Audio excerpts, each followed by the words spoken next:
if you give it a little thought, 6 people in a row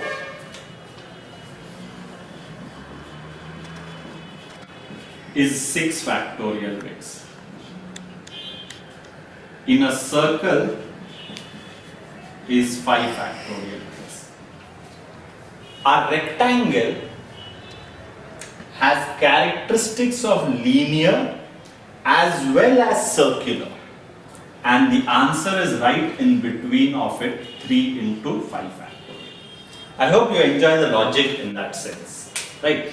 And once you are aware of this logic, rest all questions are going to be a quick no-brainer sitter questions. So let's just quickly look at 2 or 3 examples which will cement our learning. How about making 16 people sit in a squarish arrangement, 4 on each side. So this is a square and 16 chairs are laid out as C. Because we have done the practical learning example very well, we are going to go through this question very fast. We start with one position as the first position of sitting, or way number 1. As long as we are going linearly, each is going to be a different way. So these are 4 different ways of sitting. 1 and 4 are different because of right and left hand.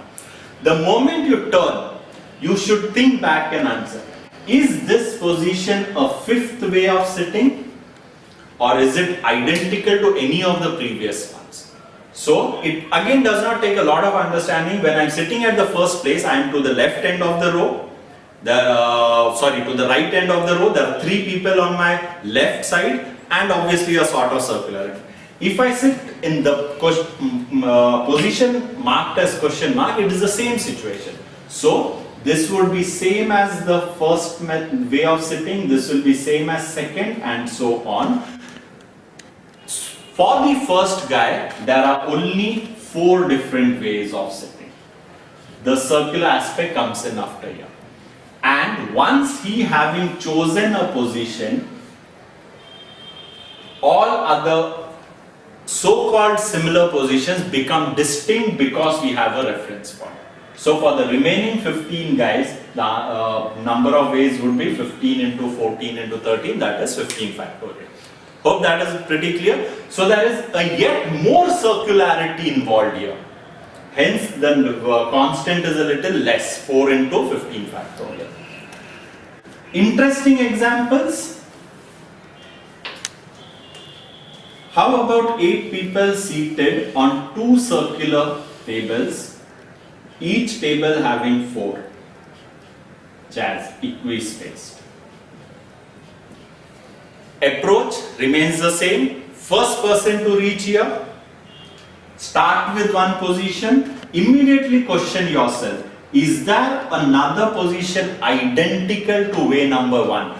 Sit at way number 1, okay, there's a circular table and there's a table facing me, opposite me, there are 4 people out over there. It's very easy to identify that the opposite end will also be way number 1.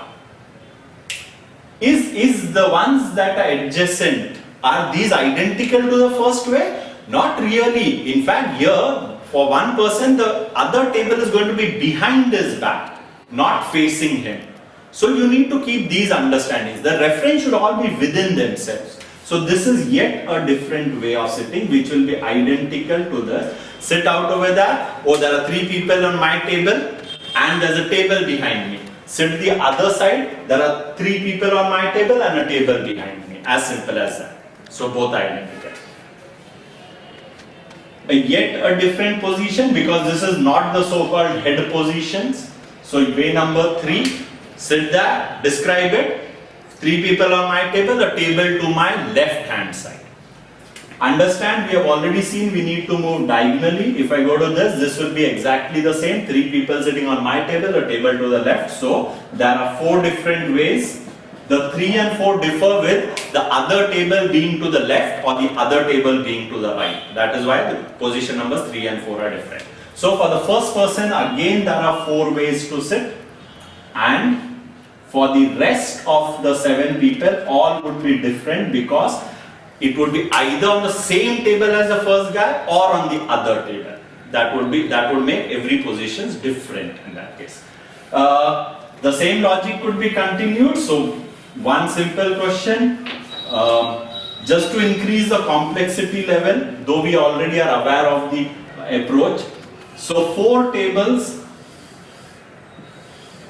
each having 4 people. So in all there would be 16 chairs and 16 people to be seated.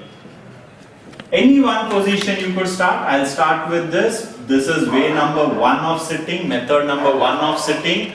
It should be a no-brainer by now. The diagonally opposite is definitely going to be identical, but please understand there is more degrees of circularity here.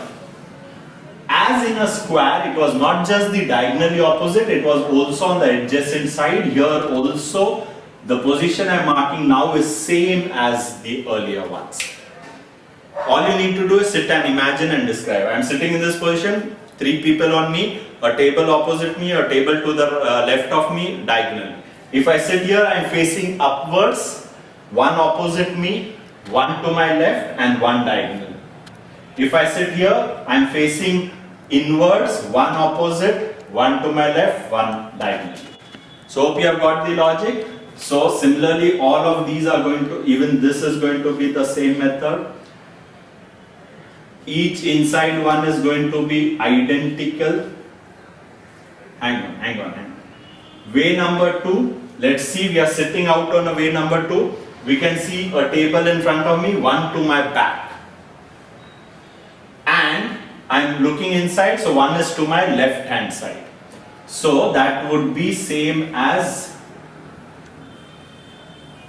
first, if I look at this to my left hand side, this will be way number 2. Okay, another thought quickly is, I'm going clockwise on the first table 1 and 2. I can go clockwise on the other table also 1 and 2. Here this is going to be same as position number 2 of sitting, and this is going to be same as position number 2 of sitting. Hope you get the idea. Each different way on a table is going to be reflected 4 times. So the first guy has 4 ways of sitting, and the rest 15 of them will have 15 factorial ways. So this is your answer in this particular case. Hence it is important to understand what logic should one approach some circular arrangement. First person, you just need to look at how many of the physically different chairs are identical in position. Hope you have got the logic. You can experiment a lot, different shapes. So watch out for a star-shaped table in your assignment if you have to solve such a question. Thank you.